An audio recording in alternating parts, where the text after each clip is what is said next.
Good evening, ladies and gentlemen. I'm Joe, he's Nick, and you are listening to The Nick and Joe Show, coming to you live from the Think Radio Broadcast Centre in Canada's national capital city, Ottawa.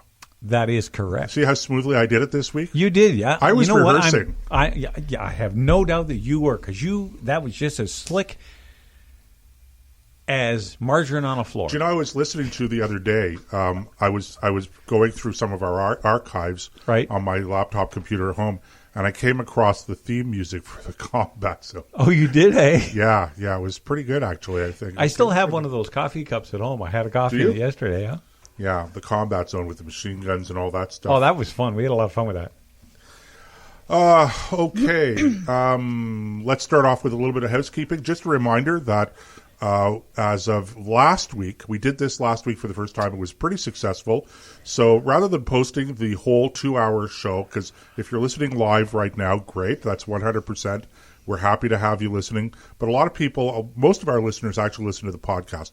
So what we did last week is we broke it up into 4 half-hour segments, and we posted the podcasts on the first segment on Thursday morning, second on Friday morning, third on Monday morning, fourth on Tuesday morning, so that we had actually 4 podcasts out of the live show.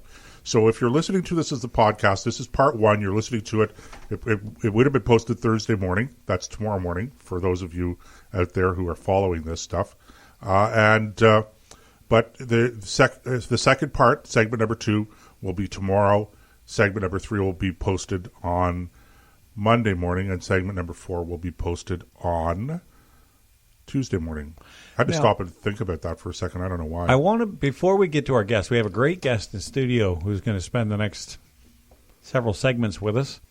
I wanted to point out that we have international listeners that we should give a shout out to. Okay. Do you remember some of the countries that people are listening in? Australia. New Zealand. France, England, Germany. Thailand. Was there Latvia? Could have been. I'd have to check. But okay. There are a lot of, we are getting a lot of listeners internationally, interestingly enough. I guess they want to learn all about Canada. Which is fine by me, because if somebody wants to talk about Canada and teach people about Canada, I'd rather it's us rather than the Trudeau Liberals. Fair enough. Okay, now I get why they want to listen to us. Okay, one last bit of housekeeping. Just a reminder that if you're listening live, you can participate in our live chat room. So just click on the chat bubble in the player, and you may have to register if you haven't registered. If you are registered, you may have to sign in. That's just to verify that you are a real flesh and blood human being. That is true. Now, so a shout out to all of our international listeners. Again. Thank you very much for joining us. Tell your friends and neighbors. They'll either love us or hate us. We do get listeners in the States too, by the way. I don't know why I didn't say I knew we had listeners in the States, but when you started telling me about some of these ones overseas, I was pleasantly surprised. So that's great. Anyway, our guest in studio today is the newest rock star, Stephanie McAvoy. Stephanie was part of a pro-gun rally, if I can put it that way. Is that the right term, Stephanie? It was an integrity march. Okay. So the emphasis it was a march because it wasn't your traditional rally. There were no speakers. There was no stage. It was a quiet, peaceful march in the downtown core. Okay. So that was the whole purpose for the rally. How many people do you think roughly attended? I am pretty sure it was over 1,000. We were packed in pretty solid.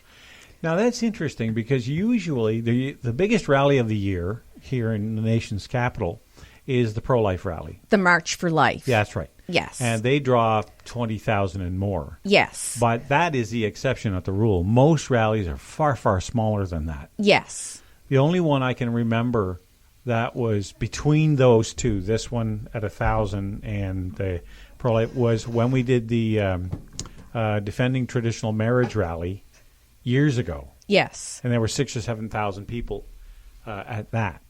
So for something like this, because most people, this is about the intrusion by the Canadian government into the seizure of private property, in this case being firearms. And most of them are not what you would call assault weapons. They're hunting rifles, shotguns. That's correct. Things they swore to us they would never take. That's correct.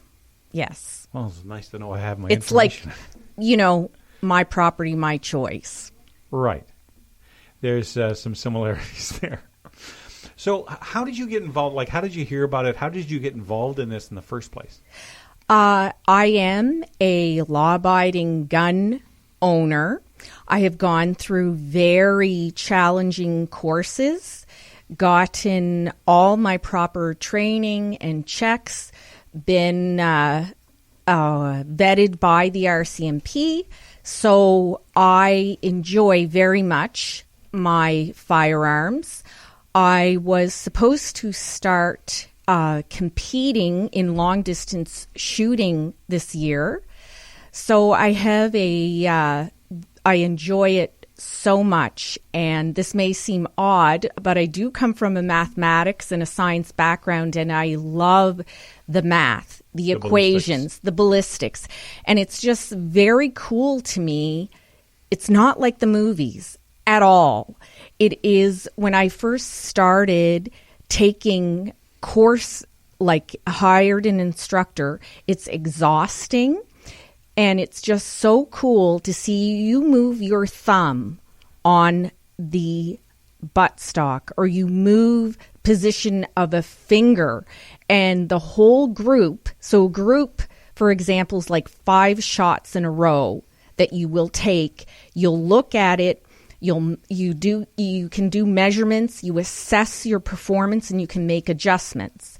So you move one tiny thing. You change your breathing, and that group of 5, which is the standard that you would do in a row, and then look at it. And it's just incredible that the group of 5, it will change direction. If you can imagine back in your math days when you have the quadrant of X and Y, right. And it's just so cool to me to be, to look at that and realize. Moving that group around on the target paper. And then doing your analysis. Now, hunters obviously are not, they have whatever, they may have been doing it since they're 7 or 8, and they have their dad or grandfather, but it's so cool for me to enter this community, and I see the math, and I enjoy the math, and it is exciting to be able to correct things and see your improvement.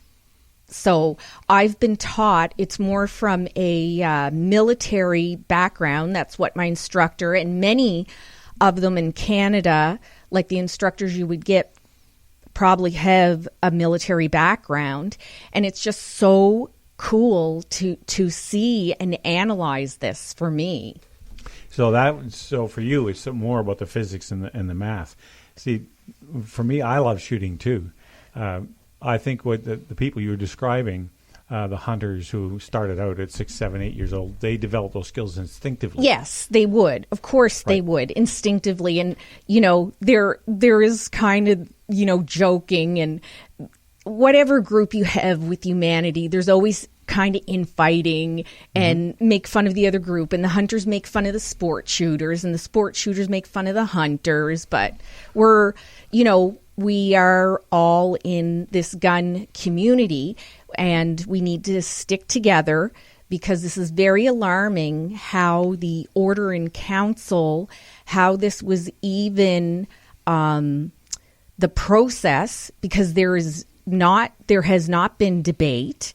And it's very alarming that with the stroke of a pen, that my property that I paid for with hard-earned money is now going to potentially be confiscated. And people owe the buyback. That is just nonsense. Some of these, and people don't realize, some of these firearms, there's real history, and there is they're a value from a historical perspective. Yeah. And it's fascinating, historians and understanding that we've engineered a mechanism, say for a certain firearm, and that mechanism just works so powerfully that the underlying mechanism hasn't been changed for years and years and years and years. It's like an engineering marvel that something was designed many, many years ago and it still works so well today. Like there's so many aspects to the firearms community. And I haven't even talked about the hunting. Hunting, people want to think about the environment. It is the most environmentally sound thing to do. The zero carbon footprint, if you go hunting on your own property or your neighbor's property and you get your own meat. There is nothing that is more economically green than that. Right. Well, except of course the carbon dioxide that you're emitting from your breathing. Ban breathing. They're trying. Ban breathing. They're going to work on that. I'm sorry, I couldn't help but throw that in. I just, it's... So I love the community, the experience I've had so far since I received my licensing. People are fabulous. People want to teach you. Yep. And everyone is extremely friendly. And I have yet to meet the Neanderthal man. I don't know where he is. I don't know where that. Well, he lives in downtown Yonge and Bloor. Anyway, let me back up a little bit. Was that a shot at homeless people? No. No. I just because some of the caricature of the firearms community. That was a terrible thing for me to say. I don't know why it just came out. That's just you, Joseph. So this is why they want to regulate the internet now. That's right, because people like you. I don't want to giggle too much. Okay. I want to back up a little bit here. Yes. Because a lot of people are going, what do you mean, stroke of a pen? What are you talking about? In brief, just in a couple of sentences, there's you refer to an ordered council. What exactly are you talking about? It was a document, and it lists all these firearms and saying that they are now not allowed in Canada. You can't. Who is saying it? It is the Prime Minister. Okay. So and I believe federal government. The only one that can challenge that now, like it's not going to be going through to be debated or by the Senate or anything else.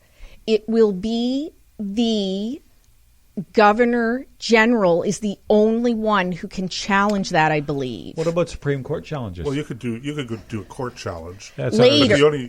But the only in terms of the legislative process, the only person that has the authority to stop an ordering council from going through would be the Governor General at the federal level. Yes, yeah. So I was correct. Which isn't going to happen. Most likely not. Yeah. Isn't she under investigation and hiding? I don't know, but she's too aggressive. There's a subject for a whole segment right there. That right. We could, the alleged abuses of our Governor General towards her employees. Staff. Yeah. Yes, there's every time you flip a rock over with this government, there's another scandal or something going on. But just so people who aren't quite familiar with the issue is why I asked to bring that up. Yes. We're going to go to a break. When we get back, we'll have more with Stephanie McAvoy and gun control right after this.